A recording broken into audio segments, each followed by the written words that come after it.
ओम गुरुर्ब्रह्मा गुरुर्विष्णु गुरुर्देव महेश्वरा गुरुर्साक्षात् परम ब्रह्म तस्मै श्री गुरुवे नमः। आज शिव पुराण में मुनि महाराज कहते हैं कि हे सूत जी, अब हम आपसे जगदम्बा भगवती का मनोहर चरित्र सुनने की इच्छा रखता हूँ। सूत जी महाराज कहते हैं, महात्मन आप धन्य हैं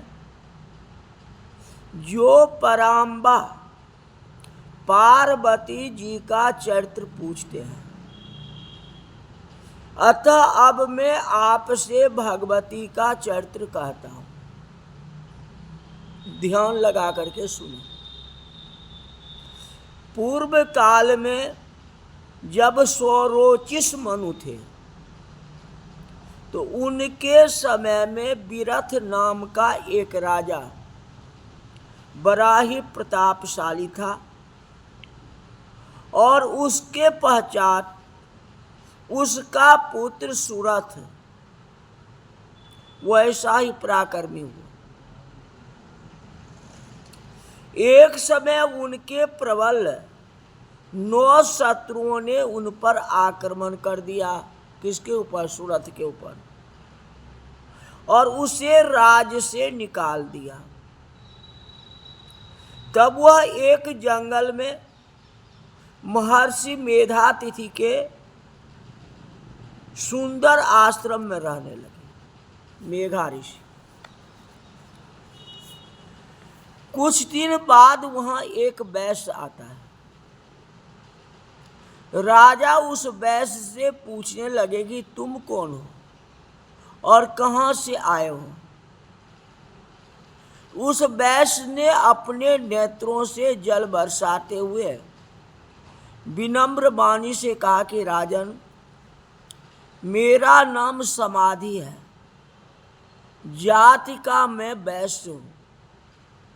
मेरा जन्म एक धनी कुल में हुआ था, परंतु धन के लोभ से मुझे स्त्री पुत्र और पौत्रादि से विरक्ति लेनी पड़ी। यद्यपि उन दुराचारियों ने मुझे घर से निकाल दिया है, तथापि आज यह दशा है कि उनकी और मित्रों की सम्यक कुशल भी नहीं जान पाता हूं। इस प्रकार मोह की बातों में पड़े हुए वे दोनों मेधा मुनि के पास जा पहुंचे और सिर झुका के मुनि को प्रणाम किया। अंजलि बांध के राजा ने मुनि से कहा कि हे भगवान, कृपा करके हमारी इस मोह को दूर कीजिए। तो मेधा ऋषि ने कहा, जो वही माया जगत को धारण कर रही है, जो सनातनी है, वही शक्ति रूपा देवी सबके मन को मोह की ओर आकर्षित करती है। अब वही देवी जो जगत को उत्पन्न करती है, पालती है और संहार करती है। यदि वह भगवती प्रसन्न हो जाए तो तुम्हारे सारी ये मोह माया जो है दूर हो जाए। तो राजा ने पूछा, उस देवी का क्या नाम है और वे कैसे उत्पन्न हुई है, कृपया करके हमें बताइए। तो ऋषि ने कहा, जे प्रलय होने पर जब भगवान विष्णु शेष शैया पर शयन करने लगे तो उन विष्णु जी के कानों की मैल से मधु और कैटव नाम का 2 दैत्य उत्पन्न हुआ। उत्सर्जित पदार्थ है, भगवान के कानों से निकला। वह कौन था? मधु और कैटव। विष्णु जी के नाभि में कमल को देख करके दैत्य उनको मारने लगे। उन्हें ऐसा करते देख के ब्रह्मा जी घबरा गए और परमेश्वरी को तुष्ट करते हुए इस प्रकार कहे कि हे महामाया, ऐसी भयंकर दैत्यों से मुझे रक्षा करो। योग निंद्रा, हे परा से परा, आपको मेरा नमस्कार है। अंबिके, आप इन दैत्य को मोहित करके इन अज विष्णु नारायण को जगा दो। ब्रह्मा जी की स्तुति को सुन करके जय हो वह देवी, जय हो भगवान सुख शांति, मधु केटव को नाश करने को उद्यत हो गए। कौन? वह पराशक्ति जो थी, शक्ति। फाल्गुन मास के द्वादशी को वह ऐसा कहते हुए विष्णु जी के नेत्रों से निकल करके ब्रह्मा जी के सन्मुख खड़ी हो गई। विष्णु जी के कानों से जो मैल निकला उससे मधु और केटव राक्षस हुआ। वह मधु केटव राक्षस ने भगवान विष्णु के नाभि कमल, नाभि से जो कमल का फूल निकला था, उस फूल के पाने के लिए आक्रमण कर दिया। ब्रह्मा जी ने पराशक्ति आदि शक्ति की आराधना की। वह शक्ति जो है भगवान के आंखों से निकली। दुर्गा सप्तशती पढ़ते हैं, भगवान देवी का जो है माता रानी का अवतार है, जन्म नहीं है। वह विष्णु के आंखों से निकले और ब्रह्मा जी के सन्मुख खड़ी हो गई। और जनार्दन भगवान भी उठ खड़े हुए और मधु केटव नाम वाले दैत्य को वहां खड़ा हुआ देख करके उनसे युद्ध करने लगे। अब आंखों में आपको खुजली होगी तो नींद खुल जाएगी कि नहीं? तो भगवान की आंखों के द्वारा तो शक्ति की उत्पन्न हुई ना, माता रानी की उत्पन्न हुई ना। अब भगवान को तो जगाना ही था। ब्रह्मा जी कहे जो जगा दो भगवान को, ये माया शक्ति। अब भगवान जगेंगे तो युद्ध करेंगे ही। वह दैत्यों से युद्ध करने लगे। कौन? भगवान विष्णु। जो युद्ध 5000 वर्ष तक चला। कुछ दिन युद्ध करते करते मधुकेटव जब थक गया तो भगवान से मल युद्ध करने लगा, बाहु युद्ध किया। पश्चात जब वे मोहित हो गए तो विष्णु भगवान से वरदान मांगने को कहने लगे। नारायण, आप बहुत बली हो, बलवान हो, क्योंकि युद्ध जो है बराबरी का चल रहा है और 1-2 दिन का युद्ध नहीं, ये 5000 वर्ष तक की है। इतना दिन तक युद्ध चला है। युद्ध बराबरी है। मधुकेटव ही कहता है कि मुझसे कुछ मांग लो, और नारायण जी तो चाहते ही थे ये थोड़ा फील मिल जाए, खाली जगह मिल जाए। नहीं तो ये जीतने वाला तो है नहीं, बलवान है, जो 5000 वर्ष से लड़ रहा है, संभव तो है नहीं। तो नारायण ने यह वरदान मांगा, दैत्यों से वरदान मांगा है। कहीं आप सुने हो ये राक्षसों से भगवान वरदान मांगते हैं? राक्षसों को तो देवता भगवान जो है वरदान देते हैं, और विष्णु भगवान जो है मधुकेटव से वरदान मांगा, मैं तुम्हें मारने लायक समर्थ हो जाऊं, मैं तुमको मार दूं, ऐसा वरदान दो।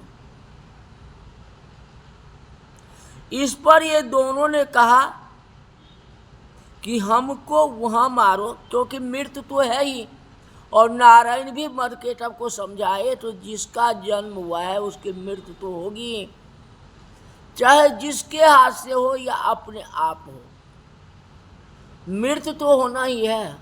तो आखिर बताओ तुम कैसे मरोगे, रास्ता बताओ।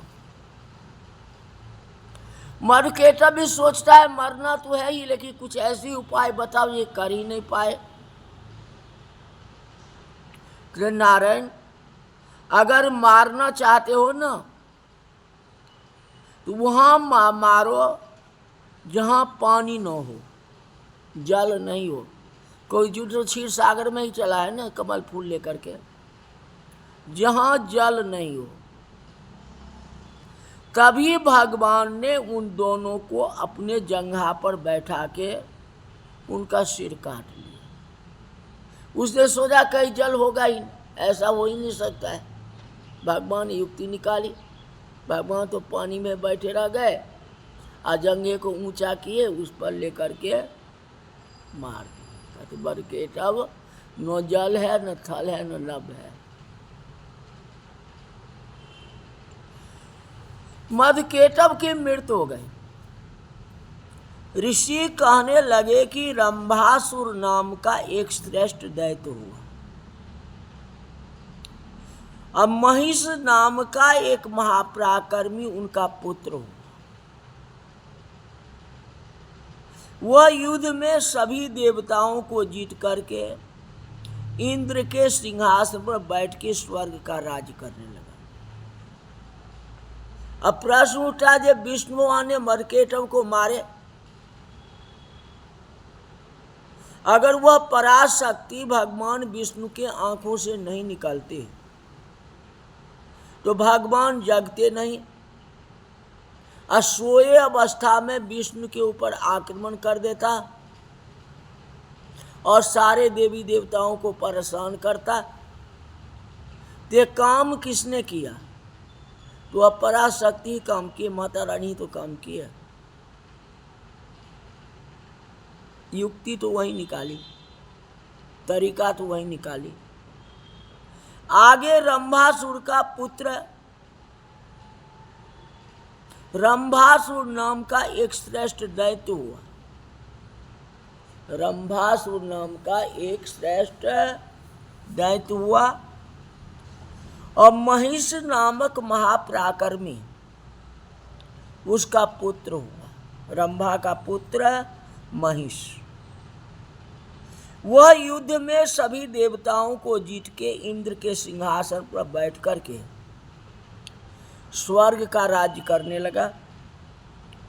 तब दुखी होकर के देवता ब्रह्मा जी के साथ विष्णु भगवान तथा शंकर जी के पास पहुँचे और देवताओं से सभी वृत्तांत सुन करके विष्णु तथा शंकर जी को क्रोध उत्पन्न हुआ। तब उन दोनों के मुख से और देवताओं के शरीर से एक तेज उत्पन्न हुआ। अब उस सब तेज मिलकर के एक स्त्री का रूप धारण किया। सभी तेज मिलकर के एक स्त्री का रूप धारण किया। जय हो। उसे देकर के प्रसन्न हुए देवताओं ने उनको अनेक आयुध प्रदान किए हैं, जिन्हें धारण करके हैं उस देवी ने महान अट्टहास किया। ऐसी अट्टहास किए जो सारे पृथ्वी थर्रा गए, आकाश पृथ्वी सब थर्रा गए। जहाँ तक कि महिषासुर भी डर गया ले संग्राम में कोई पीठ तो दिखाता नहीं। महिषासुर और माता की युद्ध होने लगी। माता के सामने कौन टिकता? महिषासुर के जितने सेना थे सबको माता रानी ने मार दिए। कुछ बच गया जो कि भाग गया। महिषासुर को स्वयं माता रानी ने मारी। इसलिए कहते हैं मधुकेटभ दो मारे सुर भयहीन करे, महिषासुर घाती। आरती में गाते हो ना, तो महिषासुर को भी मारने वाली वह शक्ति है। वही माता जगदम्बा है, वही पार्वती है, वही गौरी है, जो आप दुर्गा सप्तशती में पढ़ते हो। आगे क्या होगा बताएंगे। अभी मधुकेटभ का वध प्लस महिषासुर की कथा सुनाया और कल सुनाएंगे। आज की कथा यहीं तक रही। बोल शंकर भगवान की जय।